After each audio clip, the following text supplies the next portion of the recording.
Hello and welcome back to Spring Boot tutorial.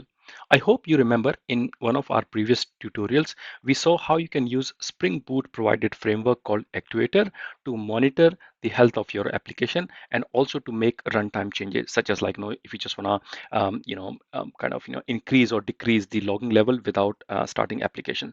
So if you remember, once you have enabled Actuator in your Spring Boot application, what your application will do then, it will expose a bunch of endpoints on Actuator path. Okay, assuming you have nothing changed. So for example, if I just take you back, so this is our Actuator app, endpoint, okay, which is exposing a bunch of endpoints like, health. So if you click on health, it will show you like, the health of your application. If you click on, for example, beans, what are all the beans registered in your Spring Boot application? There is a one called info. It will show you like, the start time, the application name, the version, etc., etc. And then the another very important one is called config properties. Okay, so it will show you all the properties which are kind of are injected into your application when it was started. So using Actuator, you can see all these things. The only limitation or the problem here is that all this information is like, one, you have to remember all the various endpoints. Second, when you click on them, like, it will show you the information in plain JSON format, and sometimes it's not very easy to consume. Like, you just have bunch of blob coming and in front of you. Don't you think it would be nice? And sorry, another problem is when you have like, bunch of instances running, it becomes very cumbersome to like, monitor all those instances. Okay, so don't you think it will be nice if we have some sort of UI where we can monitor the health of your all of your instances, and we can just click on the UI, navigate it, and if there are any changes needs to be made, we can make it right within the UI. Okay, this is where comes a very nice project called Spring Boot Admin. This project is created by a company called CodeCentric, and now it has been donated to Spring Boot community. So thank you for them. Thanks guys for a great job. Okay, and this community project basically provides an admin interface for Spring Boot application. Very simple problem they have tried to solve with this very nice and intuitive, easy to use interface. Okay, you can read more about it, what this project can do for you, and like, what are the limitations, and how you can make a use of this particular admin in your applications. Okay, so without wasting any time, so what we will do, it's a complete again hands-on tutorial. We'll try to first download Spring Boot admin. Okay, and then we'll try to run the server. Okay, and after that we'll try to connect our application, and then we'll try to navigate it. So before we do that, let's have a very quick high level understanding of the architecture of um, this particular application. So let's say you have an application called App1, okay, and you like to monitor the health of this application. So what you'll do basically, you will connect that app and register with Spring Boot admin. Okay, so very simply, you will attach your application with SB admin, and then using the UI which is provided by this this server, okay, we will be able to navigate the health of your application. Okay, you can use Chrome, you can use Edge, Firefox, whatever your preferred browser is. Not only you can connect one instance of your Spring Boot application, you can connect two. You can actually connect multiple. Okay, you can connect all the instances of your application with single Spring Boot admin. Okay, and then using the one page UI, you can actually navigate all of the instances, and we'll try to basically register a bunch of Spring Boot nodes, okay, in this particular tutorial. So where do we begin? So Spring Boot admin itself is a Spring Boot application. Okay, that's the interesting part. So what we'll do, we'll try to build the Spring Boot application, which will be kind of acting as a SB admin. So where do we start our journey? Very simple. Let's go to Spring starter page. So if I just simply say start.spring.io, you just need to fill a bunch of details over here. Say language is Java, Maven project, group, demo, whatever. Okay, after that, you just need to add one dependency, and that dependency is called Spring Boot admin server. That's about it. Once you've done that, you have filled all the nice details, you can just download this particular project. Okay, and then you just start your application. So just to save us time, what I have done, I have just downloaded this project and I have loaded in my IntelliJ. Okay, and I have not made any more changes because the idea is to do everything with you guys in this tutorial. Okay, so here is our Spring Boot application. As you can see, it doesn't have anything right now. This is kind of auto generated by the Spring Starter. So first thing you we need to do is, in order to make this Spring Boot admin server, you just have to say enable admin server. That's all we have to do. Okay, there are other advanced options which are available. One is you want to secure your Spring Boot admin, so only privileged user can do that. Of course, go and look at the tutorial on their website and you'll know how to do it. But just to save us time, in interest of time, I'm just going to keep it very high level. Okay, I'm not going to secure any endpoint in this tutorial. Maybe in future tutorial I'll try to do it. Once you've done that, one more thing you like to do is you like to change the port of your application. By default, it will run on 8080. But again, let's say if you're testing everything in one server, this is where the problem is going to be, because it might clash with things. So let's just add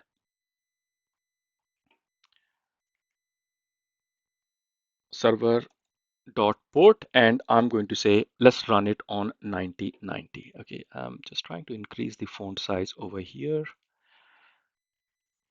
Brilliant. Okay, I think that would be just good enough. Okay, and I'm just going to take you back to Spring Boot application page. So only thing which we did was we just enabled admin server. So that is the only change we need at this point. Okay, so I think our server is ready at this point. Nothing else we need to do. Now I'm just going to start my server, which is Spring Boot admin server. Okay, it has started successfully. Let's go back to our browser. Now I'm just going to say localhost 9090. There we are. Okay, so as you can see over here, it's simply saying there is no applications registered at this point. Okay, because what we have done, we have just started the Spring Boot admin server. We have not yet told our client that go and register yourself with this server. Okay, just to make you a bit aware of this UI. So when you click on Spring Boot admin, this is the by default tab. When you click on wallboard, it just shows you all the instances which are registered with server. Okay, and then you can actually click from there, or you should be able to click from here. You can apply some filter if you wish. Okay, um, so now what is the second step? Let's just now go to our normal Spring Boot application and then make some changes over there. Okay, and so it can talk to Spring Boot admin server. So what are the changes we need to make? So we just first we need to do is we need to add a dependency. So if I take you, so this is our Spring Boot tutorial application which we have been using throughout in our tutorials. So if you open the pom.xml, after that you just add this particular dependency. Okay, spring dash boot dash admin dash starter dash client. Okay, that it will pull all the right dependencies which are needed for your normal application or your normal node to talk to Spring Boot admin server. Okay, at the time of recording this video, December 2022, this was the latest version available. Okay, please have a look. They might have a new version with new features. Okay, so that was the first thing. Let's just refresh our Maven project so it can download all the dependencies.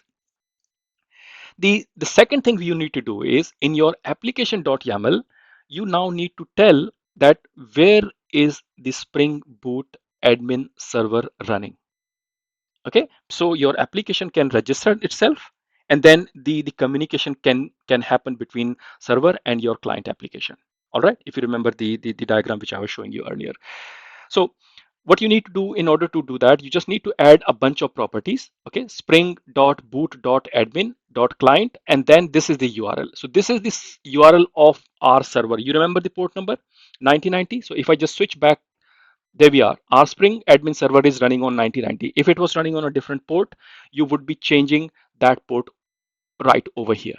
Okay, by default enabled is true, but just for readability, purposes, I have added this property. Auto registration, again true.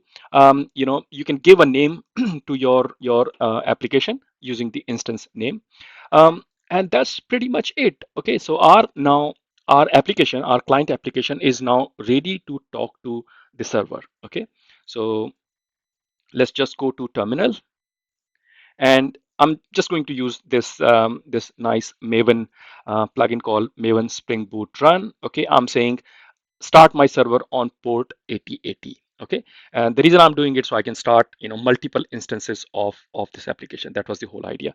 So if I start my application, just remember we have not made any change, just simply added a dependency and bunch of properties so it can talk to our server. Okay, I'm hoping the server client has now registered to our admin. Okay, so let's just come here.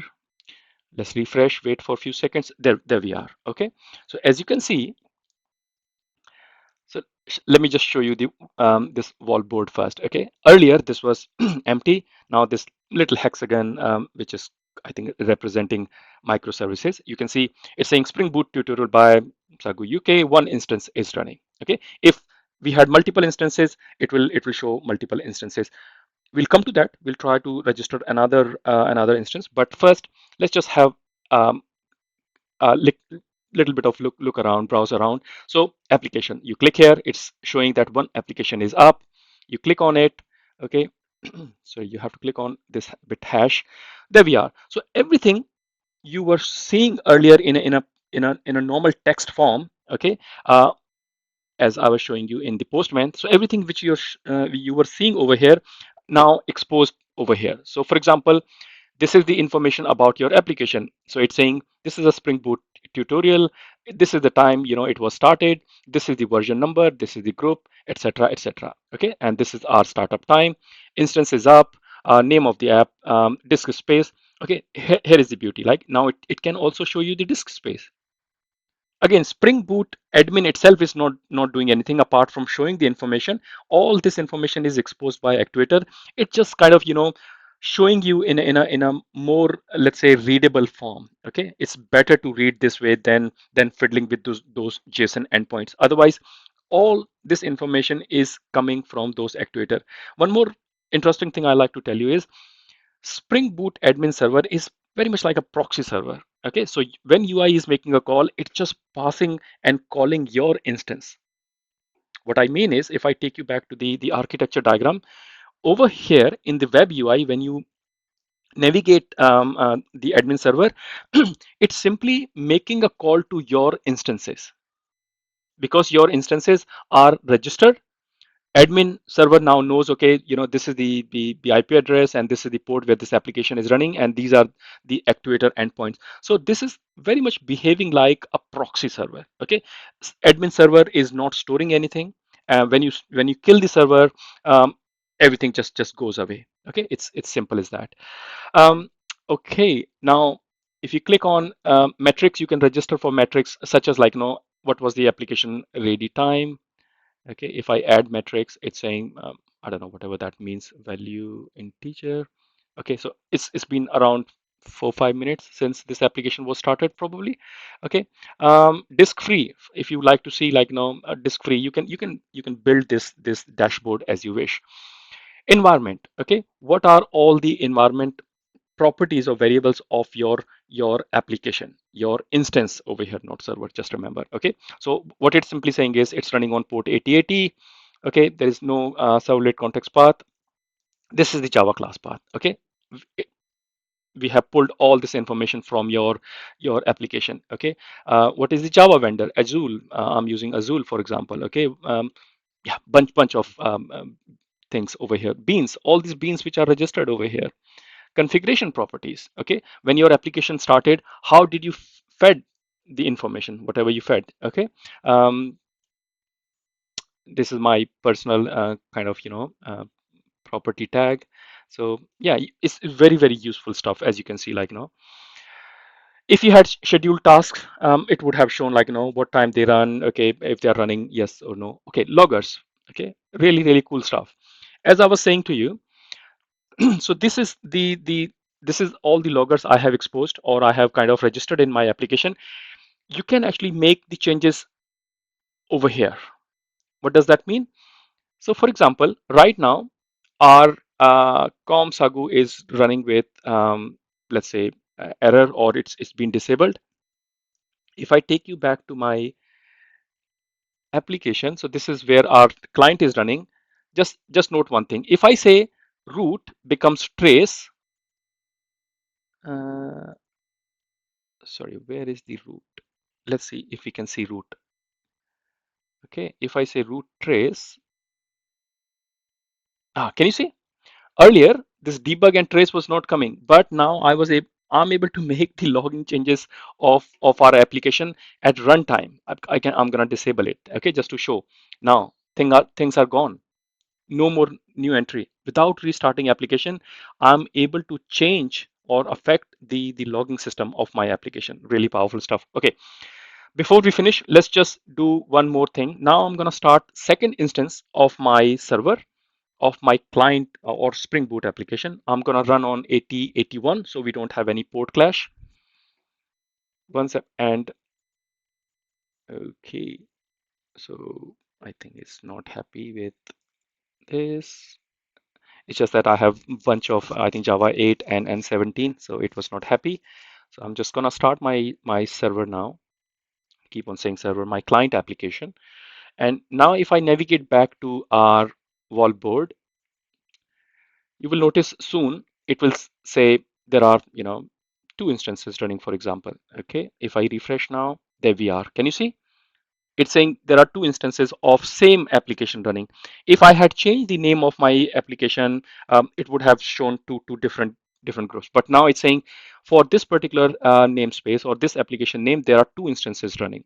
Okay, if I refresh this page, it's saying for Spring Boot tutorial by Sagu K, there are two instances running. So this is one. And so earlier, I think we saw 35. Maybe I'm just going to, okay. So as you can see, earlier we had port 8080. Now we have port 8081. If I just click on that, you will start seeing a bunch of different information. Okay. One more thing I forgot to tell you. On this UI, you can also see the JVM health of your client, basically, number of threads, what's the heap size, etc. used, how's your garbage collector is doing. This is heap, this is non-heap space. Okay, in real time you can monitor the health of your application. The only thing it's not going to do is it's not going to show you the old snapshot. Okay, because it doesn't preserve anything, so you probably would like to stick to Prometheus and Grafana type of frameworks. Okay, if I click on JVM, bunch of JVM informations, all the endpoints, beans, etc. registered. All right, so that's what I wanted to show you today in this tutorial. I hope you liked it. Just play with it. It's quite advanced. Like, you can add things such as security, and then you can just play around. It's quite powerful. Okay, I hope you enjoyed this quick video today, and you learned how to kind of consume your actuator endpoints in a very nice UI format. Okay. If you have not subscribed to my channel, please do subscribe, leave a comment, and let me know how did you find and what else would you like to watch. Once again, thanks for watching. Thanks for your time. I'll see you in the next video.